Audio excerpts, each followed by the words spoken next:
All right, welcome back. We have 2 days on lesson 1.5, angle relationships. A lot of vocabulary in this section, so if you could just press pause when we get to some vocab, I'll reveal it to you and then you can press pause and I'll go over it with you. So first of all, we have the terminology adjacent angles. And adjacent angles are two angles that lie in a plane that have a common vertex. The vertex is your end point, and they have a common side, but no points in common on the interior. So we have, in my own words, two angles next to each other, and they share a side. So here we have some examples. 1 and 2 are adjacent, 1 and 3 are adjacent, 2 and 3. So the deal is that they have to have this common endpoint in common. So you can see that here they all have this point right here in common. So here they have, they're not next to each other and they don't share a common endpoint. And then in the next one, so we have this angle 5 right here, and it's not even connected to that angle over there. They do not have any common interior space. So our next vocabulary is a linear pair. And a linear pair is a pair of adjacent angles with non-common sides that have opposite rays. So one way to think about a linear pair is they would make a line. They would form a straight line when put together. So sometimes you could think of this as that it's going to make a line, a straight line.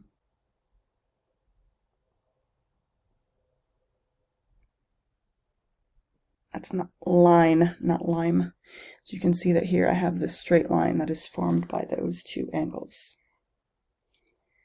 The next vocabulary word is vertical angles, and this is two non-adjacent angles formed by two intersecting lines. So you have to draw two lines, and what you're going to find is that they intersect. So here we have an example. They're kind of like a scissors, in this blue angle here and this blue angle here. They would form together vertical angles. So I have some examples here. 2 and 3 are vertical angles. Those would be less than 90-degree angles. And 1 and 3, and then 2 and 4.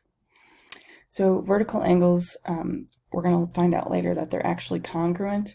And so you can see that here, this line that I'm making right here, this is not a straight line. So this making it not vertical angles. So there's no vertical angles with 1 and 3 here, and no other possibility to come up with a line, because we would need something to be going in this direction. For this one, it would be angle QIP and angle QIU. So I thought it was a T, but it's not. So here we have another one that matches this condition that says angle pair as two vertical angles. So again, here are my options. They have to be acute. So I could say angle PIQ and angle TIS. So on this one, I'd like you to pause the video and then come up with some answers, and then we'll go through it and we'll check it together. Go try the next one and then we'll go over it. Here we go. So I have a couple of examples here. It says two adjacent angles whose sum is less than 90. Well, 85 here would be less than 90, so I could use these two angles here, or I could use these two angles here. Vertical angles that are acute, my only options are to use this one that are 30, so that would be here, or I could use these two that are 55. So I think we had this example already, vertical angles, kind of like that.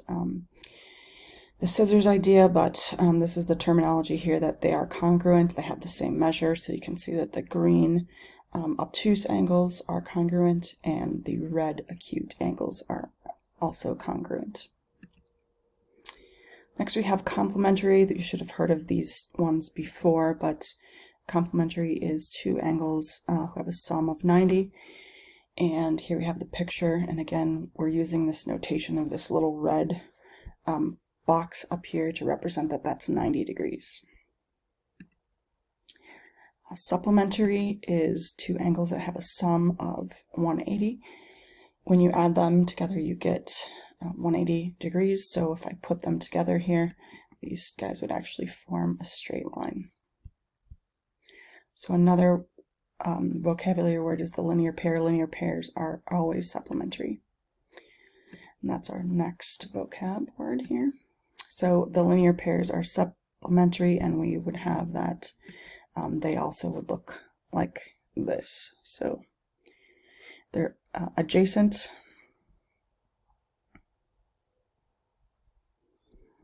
and they equal 180. So here we have the last two examples for today. Find the measure of two supplementary angles if one angle is 6 less than 5 times the measure of the other. So one thing to keep in mind when we're doing diagramming sentences like we diagram in English, 6 less means like this, minus 6. And then the than actually is a switch direction. And then you have 5 times a number. 5 times a number means 5 times a variable. Therefore, how we would write that in this case would be like this, 5x minus 6. And over here we would have our other angle, which is angle x. And we know that they are supplementary, so they are going to equal 180 degrees. So we just make a mathematical sentence that says that equals 180. We combine our like terms. Use our algebra solving skills here, and we would get 6x equaling 186. Divide both sides by 6, and we're going to get our answer of x is actually going to equal 31 degrees. So if this angle up at the top is 31 degrees, erase that. This is 31 degrees, then this here is going to be 5 times 31 minus 6, which gives us a total of 149 degrees. So it does say to find the measure of one angle, both angles actually, find the measures of two supplementary. So there are two answers here, and then we can just double check our work. We should be able to add these together and get 180. So just do a quick check. Yep, and it is true. So the last one here is having to do with complementary. So here we have again the situation. Same thing that was said last time. We have 6 degrees less, that's minus 6. The than is going to switch directions, and 5 times a number. So how we would write that is like this. And this time we have complementary.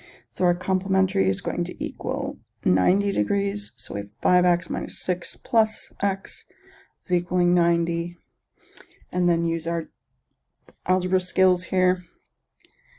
And we would get 6x equaling 96.